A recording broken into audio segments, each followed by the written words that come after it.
ठीक है ना। तो इसलिए हमेशा आधुनिक भारत से ज़्यादा पूछता है, ठीक है। आधुनिक भारत पढ़ना जरूरी है क्योंकि हमारे किस किस महान क्रांतिकारी ने कौन सा योगदान दिया, किसने किसने बनाया हमारे, है ना, उसको संविधान को किसने बनाया, किसने हमको इतने सारे अधिकार दिए और उनका जो बैकग्राउंड है वो क्या था, कैसे कैसे हमको अधिकार मिले, पहले कौन सा मिला और फिर आ रहा है क्या, पहले कौन सा अधिकार मिला, फिर कौन से अधिकार मिले, किसने उनके लिए प्रयास किया, है ना, और कौन साथ छोड़ के चला गया, कौन लास्ट तक मतलब रहा।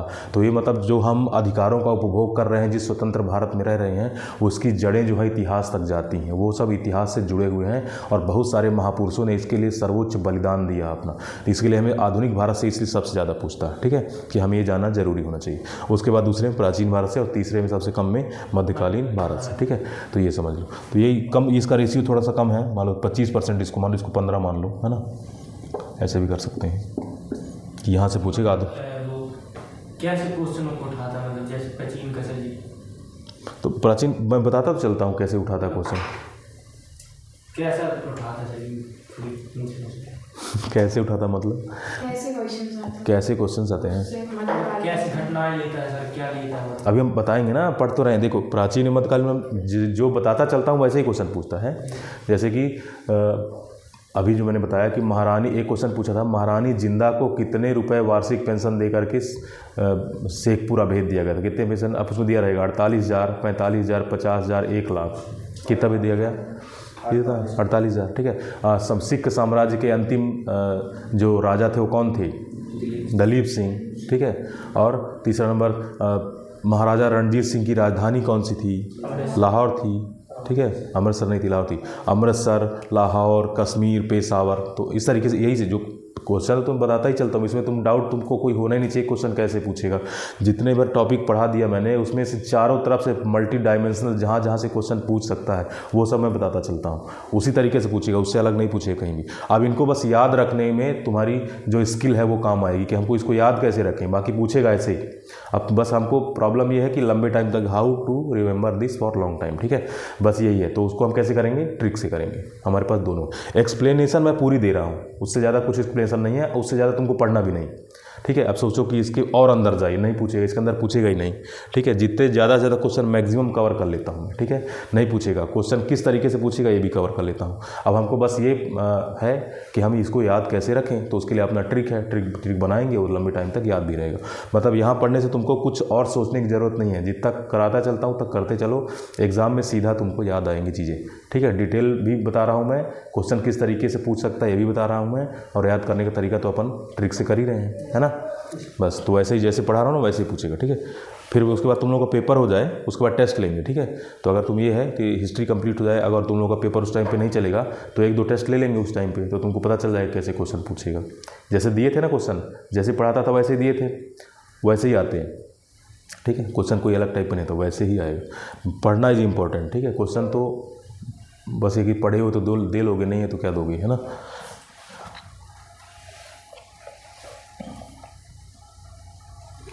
तो हम लोग क्या पढ़ेंगे, कंपनी के अधीन गवर्नर जनरल। ये कौन होते थे कंपनी के अधीन गवर्नर जनरल? देखो अभी जो ईस्ट इंडिया कंपनी चल रही है वो कैसी कंपनी है, वो प्राइवेट कंपनी है, सरकारी कंपनी है, प्राइवेट कंपनी है। वो कितने लोगों ने मिलकर बनाया था, 217 उसमें पार्टनर्स हैं। और महारानी किसने दिया है, एलिजाबेथ ने दिया कि विक्टोरिया ने दिया है, एलिजाबेथ ने। हमने पढ़ा ना कि बात करके निकली और उसने सीधे साइन कर दिया, तो ये, ठीक है। तो एलिजाबेथ ने उनको चार्टर दिया, कितने साल का, 20 साल का, ठीक है। तो शुरुआत में तो क्या करते रहे, केवल बिजनेस करते रहे, व्यापार में लगे रहे, ये मसाला खरीदना, ये कपड़ा खरीदना, ये सब बेचते खरीदते रहे। लेकिन जब इन लोगों को लगा कि यहाँ पर साम्राज्य उतना मजबूत नहीं है, हम लोग यहाँ पर क्या कर सकते हैं, कब्जा भी कर सकते हैं। तो अगर हम यहाँ पे कब्जा कर लिए तो उनकी दो प्रॉब्लम सॉल्व हो जाएगी। क्या हो जाएगी प्रॉब्लम सॉल्व?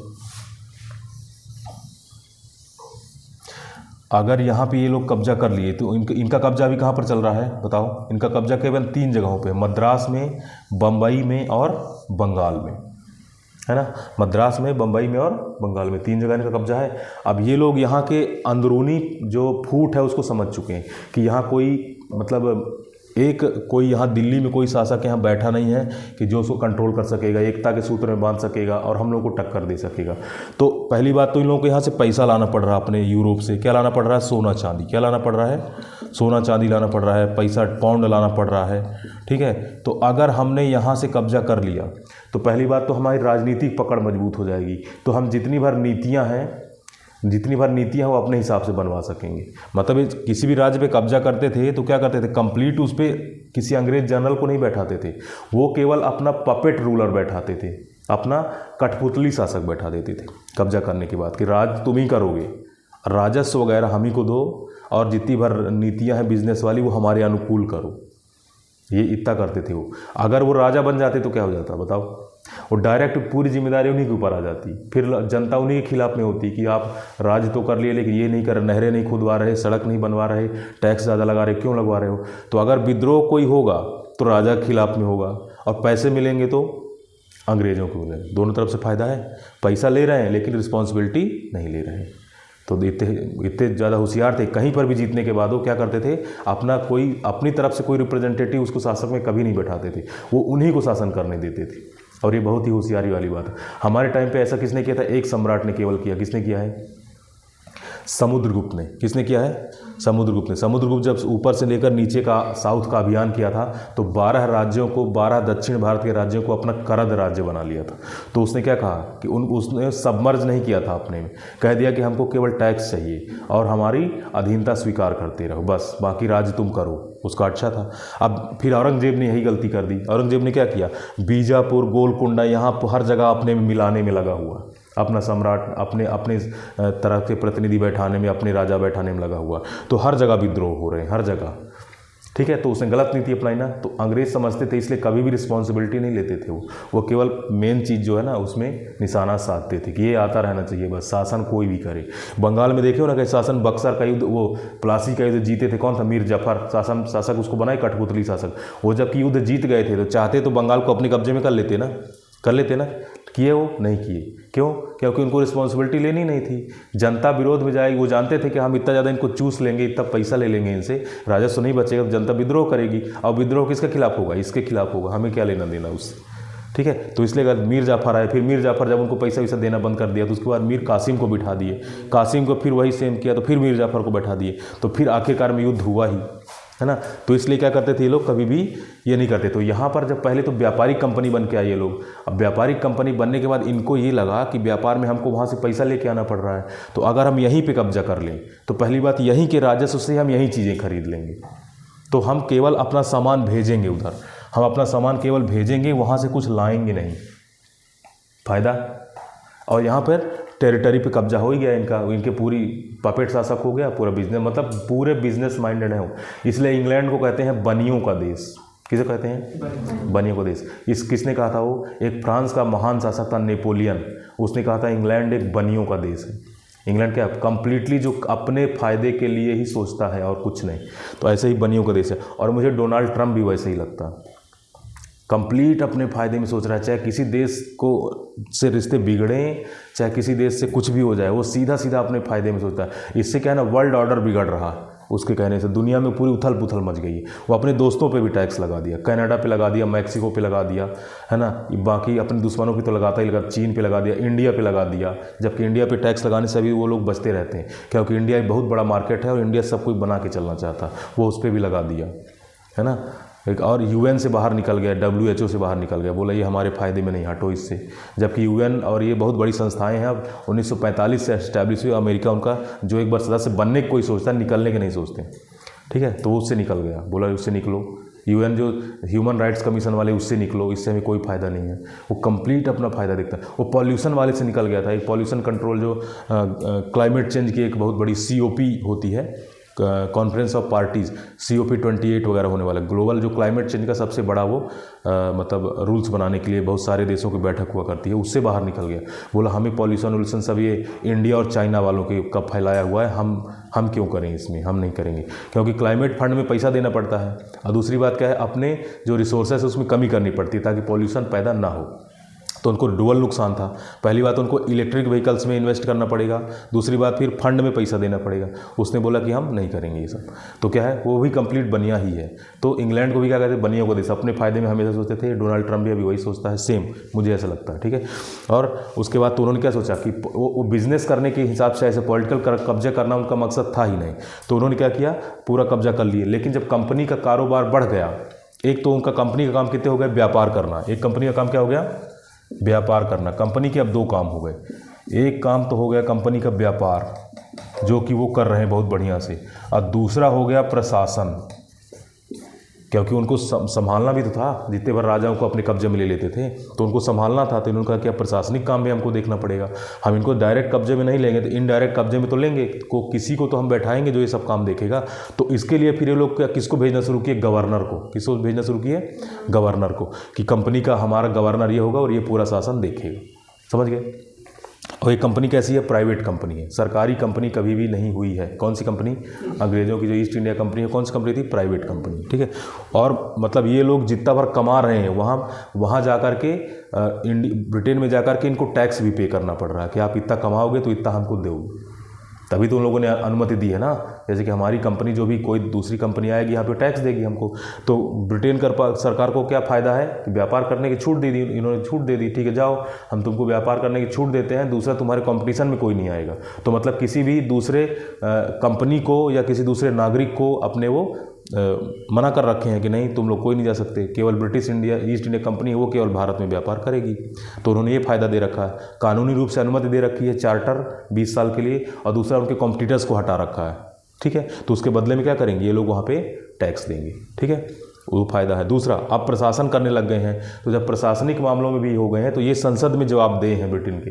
ये लोग जवाब देते हैं संसद में कि आप लोग भारत में क्या क्या कर रहे हो, बताओ कैसे कैसे पैसा कमा रहे हो, कितने कितने आदमियों को तुम्हारे खिलाफ में जो आवाज़ें उठ रही हैं, विद्रोह उठ रहे हो, कैसे हैं, सब कुछ बताओ। तो ये लोग वहाँ के प्रति जवाबदेह भी हैं, भारत के मामलों के प्रति ब्रिटिश संसद में जवाबदेह भी हैं, ठीक है। तो इसीलिए जब 1857 की क्रांति हुई है, क्या हुई है 1857 की क्रांति, जब 1857 की क्रांति हुई है, बहुत ज़्यादा यहाँ पे पूरा बवंडर मच गया। तो उसके बाद फिर ब्रिटेन में भी हड़बड़ी मच गई। बोला तुम लोग कर क्या रहे हो वहाँ पे, तुम लोग व्यापार कर रहे हो, प्रशासन कर रहे हो, तुम लोग ऐसा करो प्रशासन छोड़ो, ये तुमसे नहीं संभलेगा, प्रशासन हम देखेंगे। किसने बोला, उन्होंने, प्रशासनिक काम हम देखेंगे। और फिर महारानी विक्टोरिया थी, कौन थी, महारानी विक्टोरिया। तो महारानी विक्टोरिया के टाइम पर फिर अंग्रेज़ों का जो कंपनी का प्रशासनिक कार्य है वो अपने हाथों में सारा ही ले लिया गया, प्रशासनिक बिजनेस सारा कुछ ले लिया गया, ठीक है। नहीं, बिजनेस रहने दिया गया, प्रशासनिक काम ले लिया गया। तो ये क्वेश्चन पूछा था, महारानी का जो प्रशासनिक कार्य, जो कंपनी को कब का प्रशासन महारानी विक्टोरिया ने कब अपने हाथों में ले लिया था, ठीक है। तो ये, तो अभी कंपनी कौन सी है, अभी कंपनी है व्यापारिक कंपनी है, प्राइवेट कंपनी, ठीक है। लेकिन अभी उनके काम बट गए, एक व्यापार हो गया, दूसरा प्रशासन। और प्रशासन करने के लिए किसकी नियुक्ति करेंगे, गवर्नर जनरल की, ठीक है। तो हम देखेंगे पहला कौन सा आया, उसने क्या सुधार किए, दूसरा कौन सा आया, उसने क्या सुधार किए, तीसरा कौन सा आया, फिर उसने क्या क्या किया, ठीक है। तो ये सारी चीज़ें वो लोग करेंगे।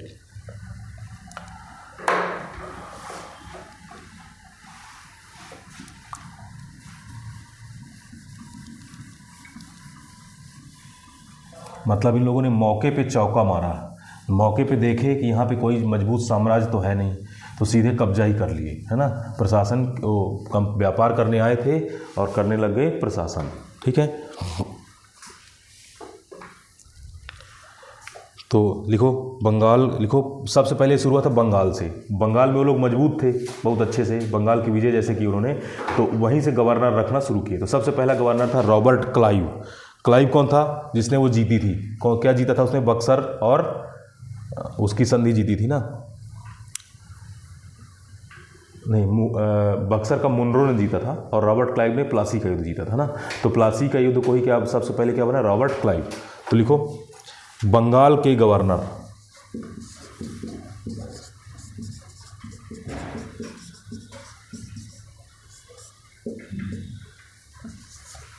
बंगाल के गवर्नर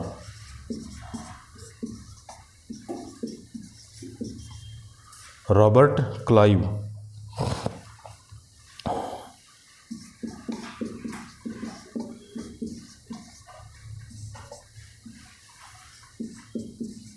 ये 2 बार भारत आया, है ना, ये बहुत ही योग्य, चतुर एवं साहसी व्यक्ति था और नीचे एकदम सैनिक लेवल से, कंपनी के एक सैनिक लेवल से भर्ती होकर के और गवर्नर के पद तक पहुंचा था।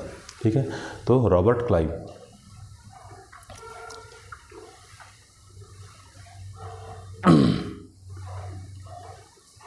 अभी क्या है, ये चीज़ें पूरी कहाँ तक लागू हैं, बंगाल में। अभी ये सारी चीज़ें कहाँ चल रही हैं, प्रशासनिक व्यवस्था कहाँ से कर रहे हैं, बंगाल से। मतलब अभी बम्बई और मद्रास में वो अपने ही कब्जे में किए हैं, उनका प्रेसिडेंसी शहर है, लेकिन सारी व्यवस्थाएं वो बंगाल से बना रहे हैं अभी, क्योंकि बंगाल उनके लिए खजाने की चाबी की तरह खजाना है बंगाल वो। ठीक है, तो रॉबर्ट क्लाइव ने क्या किया, लिखो।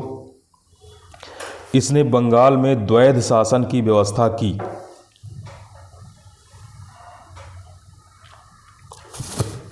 इसने बंगाल में द्वैध शासन की व्यवस्था की।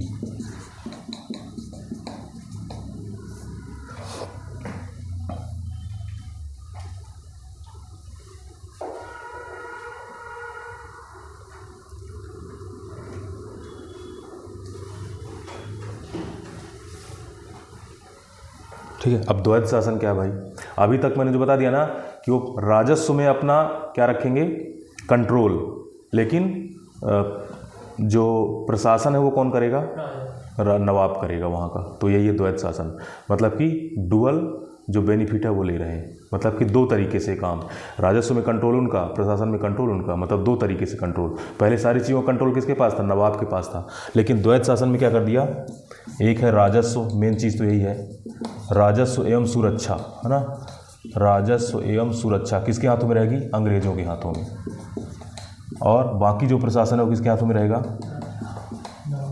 नवाब के हाथों में। वहाँ में नवाब है अभी, है ना, तो दो लोग कंट्रोल कर लिए ना, एक तो अंग्रेज कंट्रोल कर लिए, दूसरा नवाब, एक ही चीज़ को दो लोग कंट्रोल कर रहे हैं, तो इसी को कहते हैं द्वैध। द्वैध मतलब दो लोगों का शासन, तो द्वैध शासन, है ना। तो लिखो, इसमें लिखो, इसमें, इसके तहत लिखो, इसके तहत राजस्व वसूलना, इसके तहत राजस्व वसूलना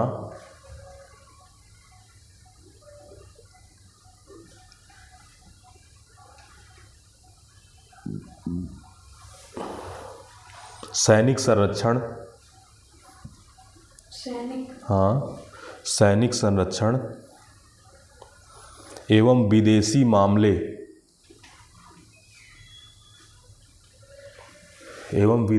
मामले कंपनी के अधीन थे,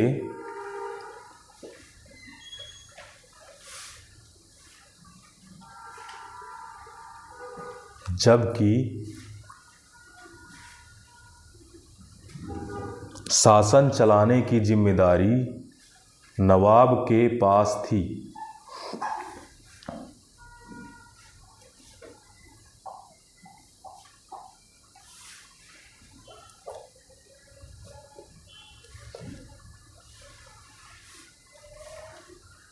देखो, जबकि होता क्या है कि जिसके पास पैसा रहेगा, सारी इनकम रहेगी, जिम्मेदारी भी उसी की रहती है। ठीक है, लेकिन इन्होंने क्या कर दिया, कितने होशियार थे, पैसा तो अपने पास सुरक्षित कर लिए, लेकिन जिम्मेदारी नहीं ले रहे हैं। मतलब कोई अगर विद्रोह भड़के, कुछ पब्लिक गलत काम के लिए जिम्मेदार ठहराए कि आपने ये काम नहीं किया, तो नवाब को बोले, लेकिन उसके पास पैसा तो है नहीं, वो करेगा कहाँ से।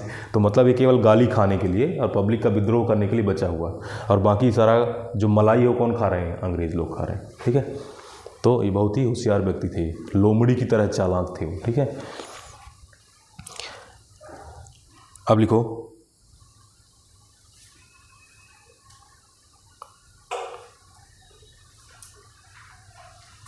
रॉबर्ट क्लाइव ने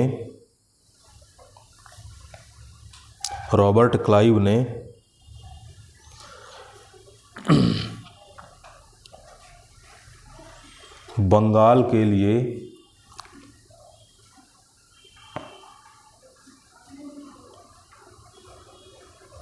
राजस्व वसूलने के लिए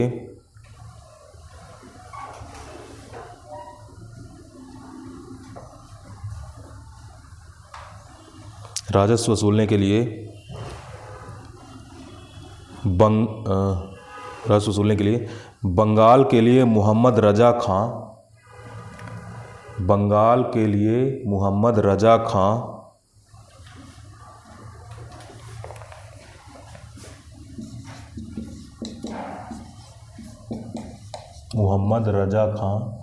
एवं बिहार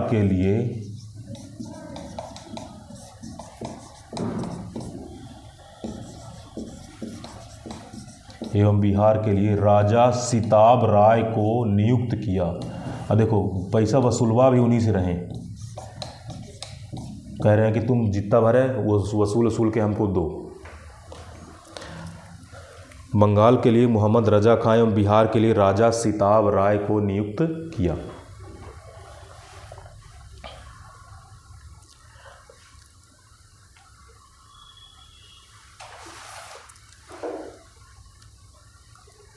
ठीक है, तो ये रॉबर्ट क्लाइव ये पूछता है कौन सा गवर्नर जनरल 2 बार भारत आया। तो अभी एक दो और मिलेंगे जो 2 बार आए हैं भारत। तो रॉबर्ट क्लाइव 2 बार आया था भारत, है ना। और उसके बाद द्वैत शासन की शुरुआत किसने की थी? रॉबर्ट क्लाइव ने की थी। ठीक है, और उससे पूछेगा इसने बंगाल के लिए किसको नियुक्त किया और बिहार के लिए किसको दीवान नियुक्त किया, ये नियुक्त किया। ठीक है, अब बता तुम लोग के पास टाइम है अभी,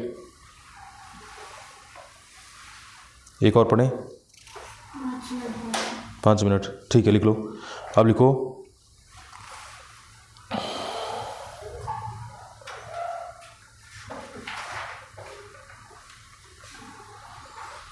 रेगुलेटिंग एक्ट।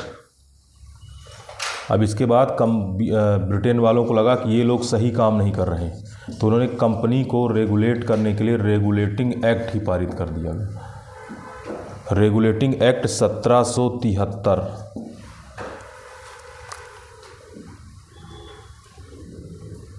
एक्ट नियम होता है। हाँ, एक्ट मतलब नियम, अधिनियम। ठीक है, अब लिखो रेगुलेटिंग एक्ट 1773।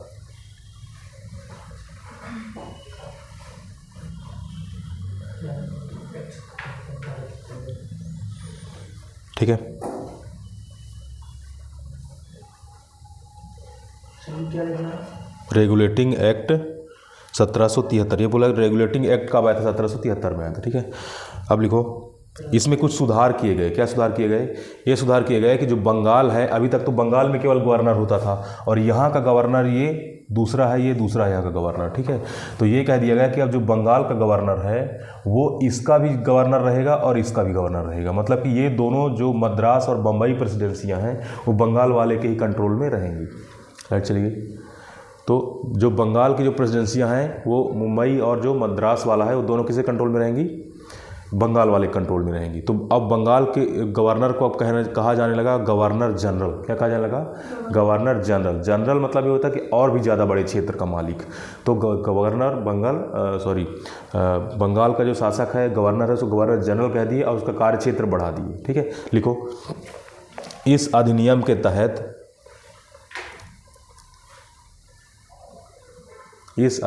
तहत बंगाल के गवर्नर को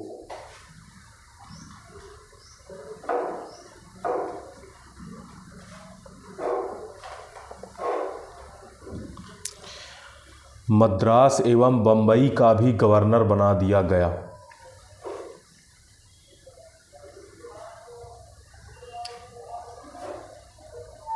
मद्रास एवं बम्बई का भी गवर्नर बना दिया गया तथा उसे अब गवर्नर जनरल कहा जाने लगा।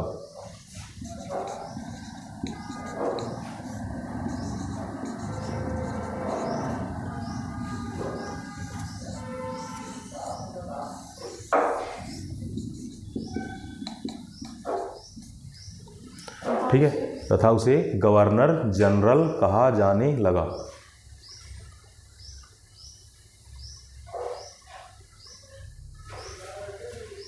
देखो मतलब यहाँ कि अभी कोई गवर्नर नहीं है, यहाँ का केवल कंपनी शासन संभाल रही, ऐसे ही।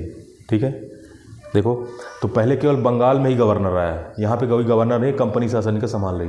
तो अब कह दिया गया कि यहाँ तो प्रशासन सही हो गया, तो गवर्नर को बोला कि अब तुम बम्बई और मद्रास का भी शासन संभालोगे, और इसका नाम बदल क्या कहते हैं, गवर्नर जनरल। जनरल मतलब क्या है, जनरल जिस काम में जुड़ जाए वो समझ लो कोई बहुत बड़ी चीज़ है, ठीक है। तो ये समझ लो कि मतलब सामान्य रूप से बहुत बड़े क्षेत्र का शासन वो कर रहा। तो जैसे जनरल इंश्योरेंस कंपनी है ना, और गवर्नर जनरल। अभी आपने मिलिट्री में क्या होता है, मिलिट्री का सबसे बड़ा क्या होता है, जनरल होता है, ठीक है। तो जनरल मतलब बहुत बड़ी चीज़ होती है। जनरल मतलब सामान्य, लेकिन सामान्य मतलब वो एक्चुअली में सामान्य नहीं होता है। सामान्य मतलब सभी चीज़ों की देख रेख करने वाला, कोई भी एक चीज़ का एक्सपर्ट ना हो। सामान्य हो मतलब बहुत सारी चीज़ों को देख रेख करे हो, और जब बहुत सारी चीज़ों को करेगा सामान्य तो कहलाएगा, लेकिन वो सबसे बड़ा रहेगा, ठीक है। तो इस तरीके से मतलब स्पेशल रहेगा कोई चीज़ तो एक चीज़ को देखेगा। जैसे कि केवल तुम एयरफोर्स को देखो, ठीक है, तो आप एयरफोर्स से कमांडर हो गए, नेवी को देखो तो किसी एक चीज़ के कमांडर हो गए, आर्मी को देखो किसी एक चीज़ को देखो, लेकिन वो जनरल है। तो जनरल में क्या स्पेशली वो सभी को देखेगा, ठीक है। तो अभी क्या हो गया, बंगाल का हो गया, बम्बई और मद्रास को भी इसके अधीन में कर दिया गया। तो अब इसको क्या बोलने लगे, जब उसका कार्य क्षेत्र बढ़ा दिया, उसका नाम भी बदल दिया गया। क्या बदल दिया गया उसका, गवर्नर जनरल।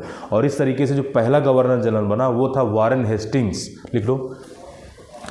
इस प्रकार कंपनी के अधीन बनने वाला पहला गवर्नर जनरल वारेन हेस्टिंग्स था।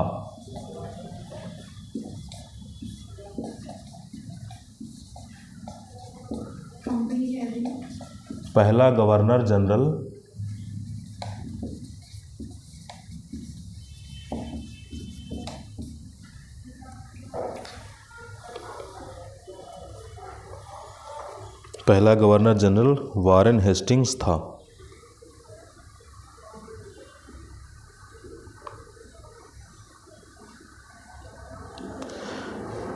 ठीक है, ठीक है, इतना ही करते, तुम लोग निकलना है तो।